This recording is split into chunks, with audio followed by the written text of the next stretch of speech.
7절 말씀을 보면 의인의 길은 정직함이여 라는 표현이 나옵니다.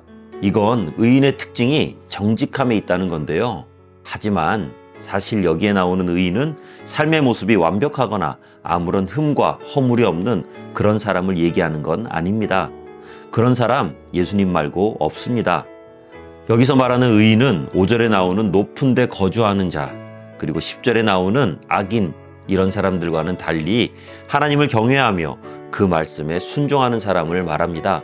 이렇게 하나님을 경외하고 순종하며 겸손한 사람들의 특징이 정직이라는 거죠. 그런데 또 생각해보면 정직하다고 해서 완전히 불의에서 떠난 삶을 말하는 것이냐? 그건 또 아닙니다. 하나님께서 우리에게 원하는 정직은 아무런 죄도 짓지 않는 도덕적, 규범적 정직함이 아니라 하나님과의 관계에서의 정직함인 거예요. 그래서 첫째로 정직하다는 건 하나님을 섬김에 있어서 두 마음을 품지 않는 것입니다. 하나님만 섬기면서 하나님 외에 어떤 것도 삶의 중심에 초청하지 않는 것입니다. 다음으로 정직은 잘못이 있을 때 고백하고 회개하며 용서를 구하는 것입니다. 다윗과 사울을 보면 이 정직함에 관해 분명하게 알 수 있는데요.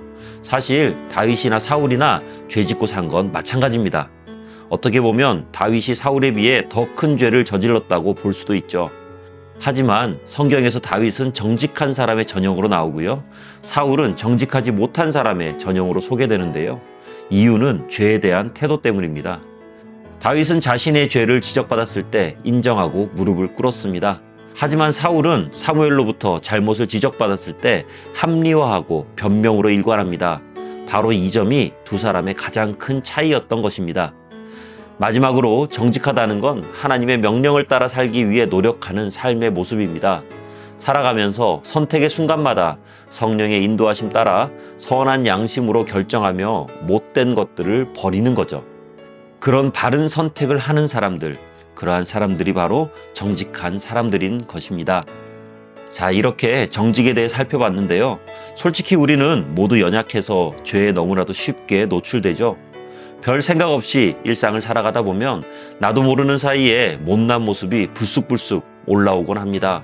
말 그대로 나도 모르는 사이에 그러는 거죠. 그럴 때마다 성령께서는 말할 수 없는 탄식으로 우리에게 일깨워 주십니다. 그때 우리에게 필요한 건 아마 다윗의 기도일 것입니다. 하나님이여, 내 속에 정한 마음을 창조하시고 내 속에 정직한 영을 새롭게 하소서. 진심으로 회개하며 가슴을 칠 때 하나님께서는 그 크신 자비와 사랑과 은혜를 부어주시며 우리를 회복시켜 주실 것입니다. 그리고 2, 3일에 한 번 회개해야만 했던 우리가 일주일에 한 번, 한 달에 2번, 2달에 한 번, 이런 식으로 점점 죄로부터 멀어지는 생활을 살아갈 수 있게 될 거예요. 의인의 길은 정직함입니다.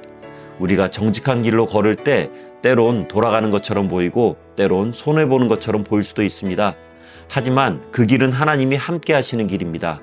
오늘도 사람의 시선을 의식하는 게 아니라 하나님의 시선을 의식하며 정직한 길을 걸어가는 우리 모두가 되기를 주님의 이름으로 축원합니다.